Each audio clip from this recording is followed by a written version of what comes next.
to the New Spring reread on Reading the Pattern. If you're new to my channel, I recommend you go back and check out my reread series for The Eye of the World. I also have a variety of content for the upcoming Wheel of Time TV show, and at a minimum, you might want to check out my video on what I think will be covered in season 1 of the show, because it explains why I'm covering New Spring now. If you're already familiar with my rereads, welcome back, and I want to just briefly explain how this New Spring series is going to be a little different than the one I did for The Eye of the World. So, New Spring being much shorter, a prequel, and one that can be read at various times during the series, there's not as much foreshadowing to focus on. I'll still do a foretellings section in each video and discuss what foreshadowing there is, but I'll also use that section to just call out those clever little details or other favorite bits that didn't make it into the chapter breakdowns. One really big reason to read New Spring is because of the way it deepens our understanding of certain characters, and so that's going to be a big focus of the Threads of the Pattern sections. And in the Eye of the World videos, I used the Taviran sections to discuss themes and big ideas of the series. But in these videos, I am going to take a little bit of a different approach and instead focus on what I think are the most important elements of each section of the book and how I think those should be incorporated in some way into the TV show. Now, a final spoiler warning, and then we'll get to chapters 1 through 5 of New Spring. This video may include spoilers for all Wheel of Time books. If you have not finished reading the series and do not want to be massively spoiled, stop here or proceed at your own risk.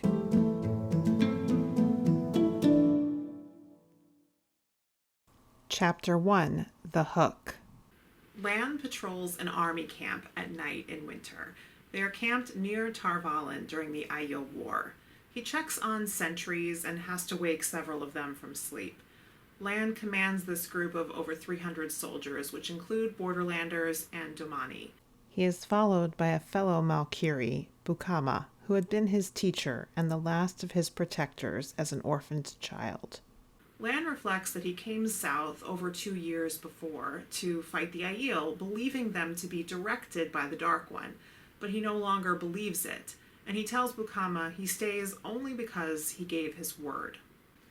A messenger from Tyr arrives requesting their help to form an anvil at a ridgeline called the Hook, awaiting 500 or 600 Aiel, while an army of a Lord Emerus will serve as hammer.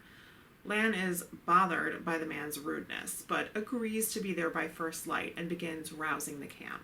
They ride hard while the night fades. Once inside of the Hook, Lan can also just make out the White Tower and clearly see Dragonmount. They wait in place for the Aiel, and finally a column of them appears. Only there aren't 500 or 600, but 2,000. Lan is prepared to embrace death, but suddenly he hears trumpets coming from the west, and instead of attacking, the Aiel raise their spears and then lower them while shouting "on a line" before continuing on eastward. Lan lets them go without following. Chapter 2, A Wish Fulfilled.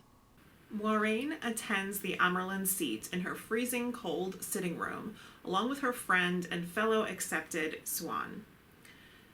It is early morning, and Moiraine is anxious for news of the battle, which she expects to begin again any time. She observes that Tamra Ospenya, the Amerlin, and her Keeper of the Chronicles, Gitara Moroso, are worried despite their outward calm. Suddenly, they hear hundreds of distant trumpets, and Tamra tells Moiraine to check for news from the battlefield. In the anteroom, Moiraine has a bit of an awkward encounter with a novice, but of course there is no news because if there had been any, it would have been brought immediately. She returns to the sitting room and delivers tea to Tamra, and as she's about to hand Katara hers, the Keeper stands in rigid terror and gasps out a foretelling. He is born again. I feel him. The dragon takes his first breath on the slope of Dragonmount. He is coming. He is coming. Light help us. Light help the world. He lies in the snow and cries like the thunder. He burns like the sun. With the last word, she gasps and falls forward into Moraine's arms, dead. After delving her for any signs of life, Tamra acknowledges to Moraine and Swan what they have heard and orders them to tell no one, even if they must lie, before ordering them away. Chapter 3. Practice. Moraine and Swan are in a daze as they leave Tamra and decide they don't want breakfast. Moraine wants to sleep, but Swan convinces her to instead practice for their testing for the shawl, which is likely to be soon.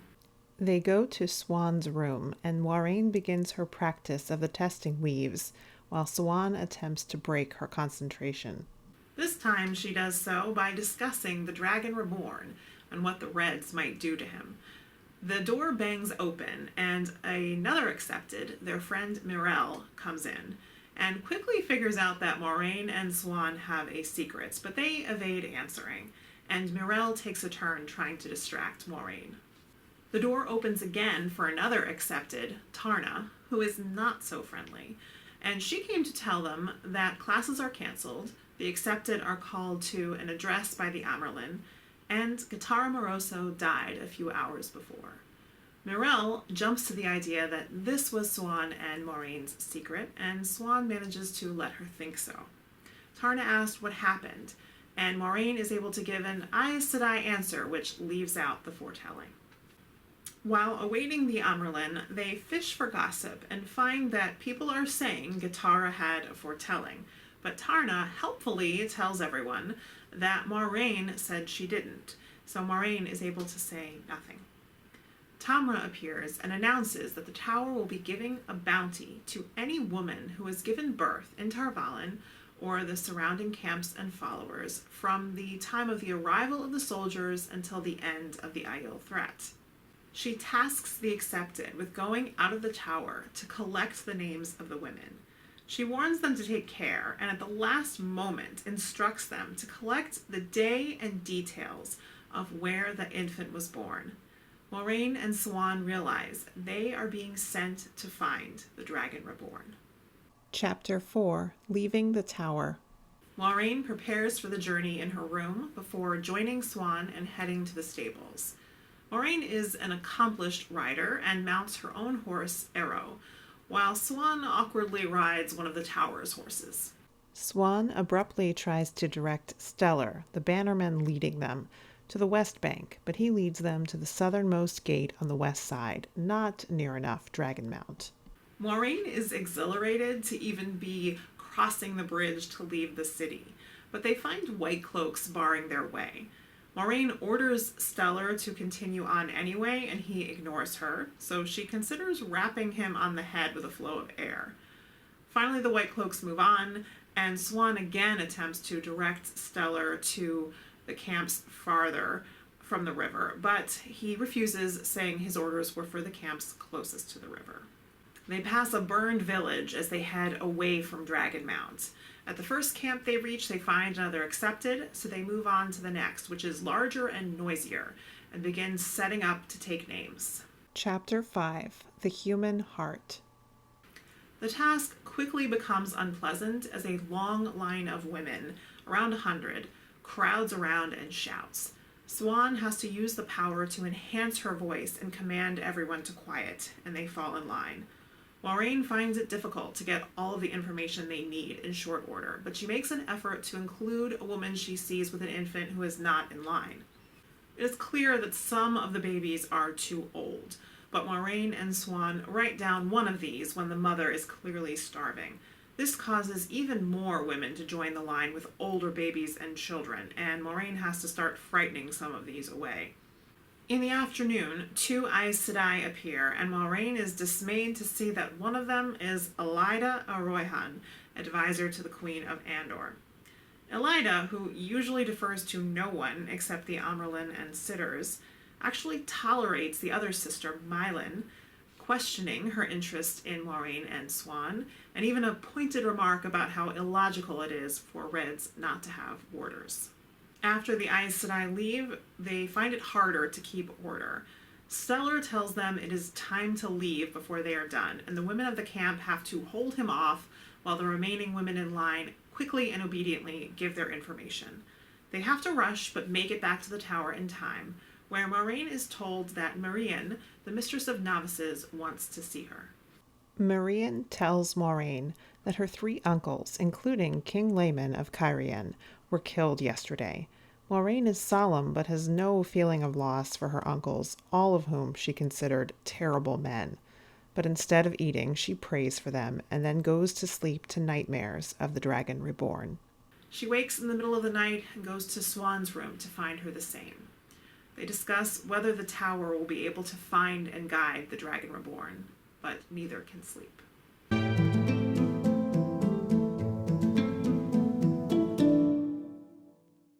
We get a mention of a sort of pattern of major world conflicts that have been occurring roughly every 1,000 years since the breaking.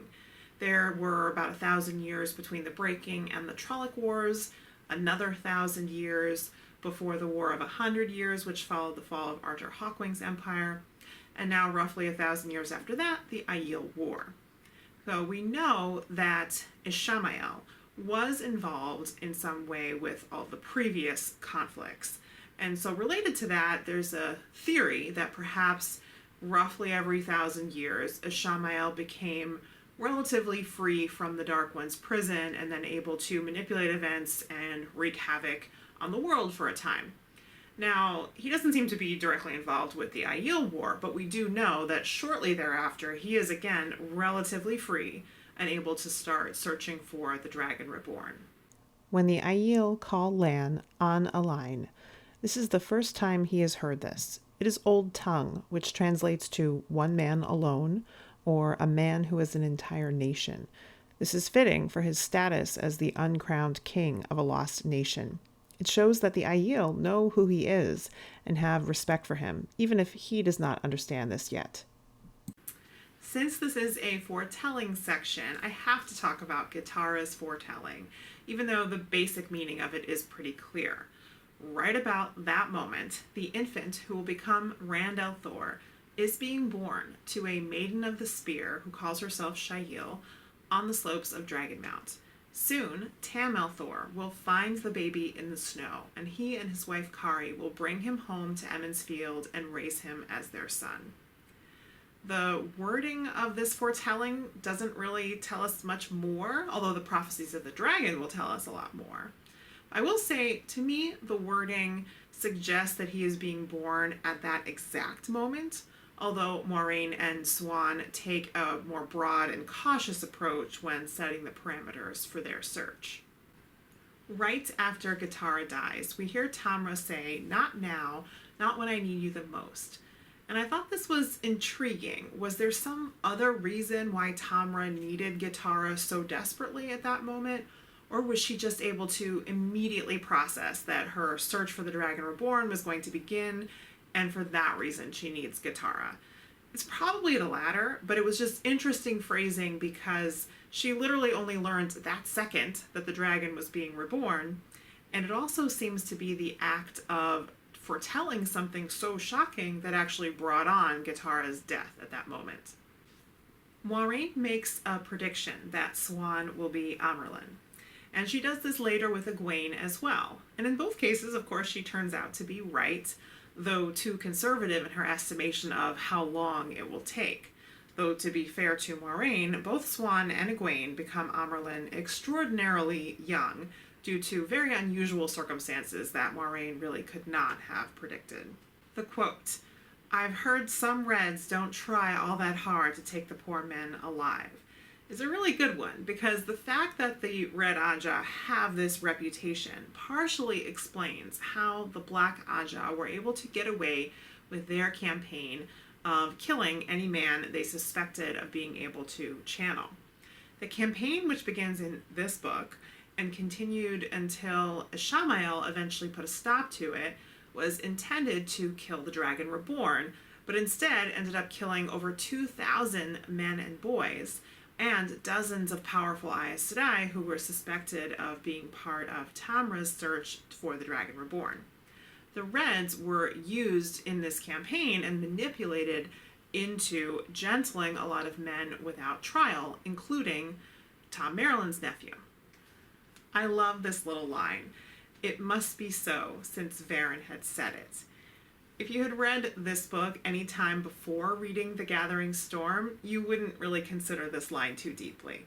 But afterwards, knowing that Varen is Black Aja, it has a lovely little irony to it, and I'm sure it's no coincidence that Robert Jordan chose her name for this line when he could have chosen another.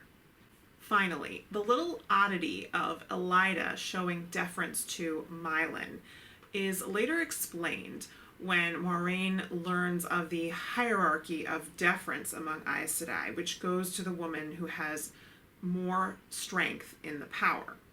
Mylan is stronger in the power than Elida, and so it's a nice little detail that Robert Jordan slipped in there ahead of that reveal.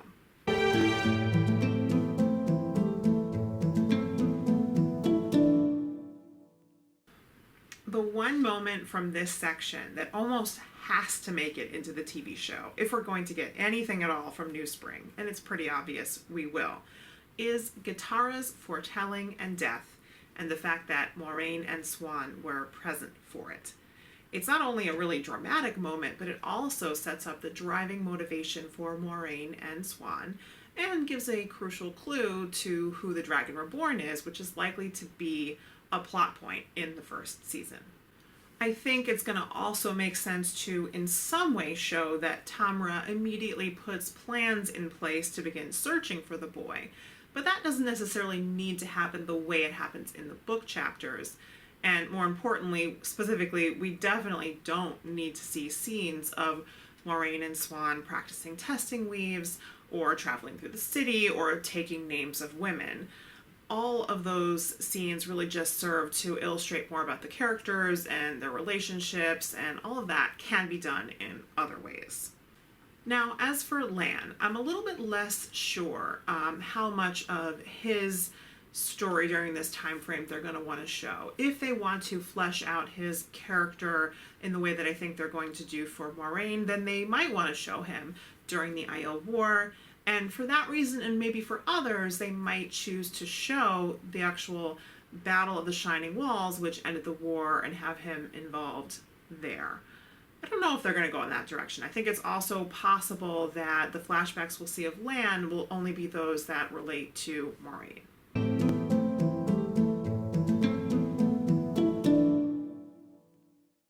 We only get one chapter with Lan in this section, but even so, we learn a lot about him. Given that when we first meet Lan, he is already long bonded to Moiraine and follows her unquestioningly, it's kind of surprising then at this point that he very fervently wants to avoid becoming involved with Aes Sedai. He is also very well aware of how close Aes Sedai are with their knowledge, and understandably sees this as a reason not to trust them. So when Moiraine is open with him later, I think that goes a long way towards earning his trust. Lan also already shows here that he is capable of changing a strong opinion like that, given that when he joined the fight against the Aiel, he did so believing them to be in line with the Dark One. Now, after seeing them in action for these past couple of years, he's able to acknowledge that that is a falsehood. And not a lot of people might be able to do that, especially given that when you're fighting someone, it would tend to push you towards a more negative view of them. So that's something that I actually really respect about Lan. I think we also see the importance that Lan places on manners, I think is the most concise way to put it. He's really put off by the rudeness of the Tyrant messenger, to the point that he has to use the oneness, what he calls Kodi, or what Tam and Rand call the flame and the void, in order to tamp down his fury at this man for doubting his word. And this could also be because Lan would literally give his life rather than break his word. So that's how much importance he places on promises, and almost as important is showing due respect to others. And of course he expects that in return, though he's able to discipline himself to tolerate insults. I think we can see all of that from Lan 20 years down the line, but it all seems more pronounced in this younger Lan. For Moraine, one of the new things we learn about her in this book is her royal background, which is something that she has completely left behind when we first meet her in the Eye of the World. Here, she's clearly distanced herself from it as much as possible when joining the Tower, but not completely, as we will see in this book. Another major feature of her character that's really on display is how much she hates not knowing things. Whether something directly impacts her or not, whether she can take an active role in it, it really gnaws at her to have a hint about something and not be able to get knowledge of it. Based on this, I think there's some chance Moraine could have chosen Brown. Another surprise was how hard she had to work to control her temper and even her embarrassment over some, minor slips in composure or gaffes. This is a Moraine who is not yet in complete command of herself, as we see from her later on. We also learn how deep her relationship is with Swan. We see this in the way they sense a tingle when the other channels, and especially the fact that the sensation hasn't faded over time, which is rare. They even seem to know what the other is thinking, from big things down to something as small as both of them considering using the power to play a trick on Stellar. And that fits in with the reputation they both have for liking to play pranks. This is something I would have never expected of either of them, but I really love seeing these different sides of these characters and both of them really appearing much more human than they do when we first meet them.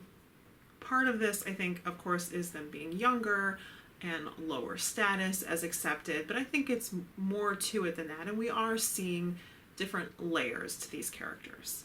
If we look at Swan, I think we see that some things change and some things stay the same. So she wanted to travel the world and was at this point not at all interested in getting involved with politics. So it is sort of ironic that she then ends up as deeply involved with politics as she can get. It made me think that maybe her disliking of political games was partially how she ended up losing her power. But something that stays the same is her ability with puzzles. And I would say she and Moraine have different abilities in this way, and that it seems to serve both of them as much as their ability with the one power does.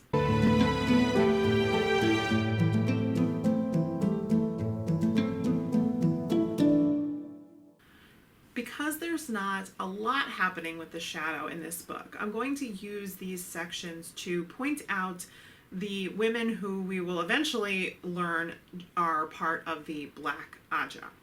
In most cases, these names are just passing mentions, but there are several of them. One member of the Black, Marian, who is officially Blue Aja and Mistress of Novices, is unmasked at the end of this book. But we also have mentions of 3 accepted who will eventually join the Black: Tamila, Katarine, and Atuan.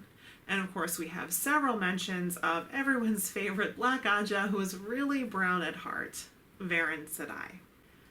That does it for part 1. I always find more to say than I think I will. Next up in part 2, I will cover chapters 6 through 12, and I hope to have it coming your way soon. So be sure to like, subscribe, hit the bell, and all that good stuff, and I will see you next time.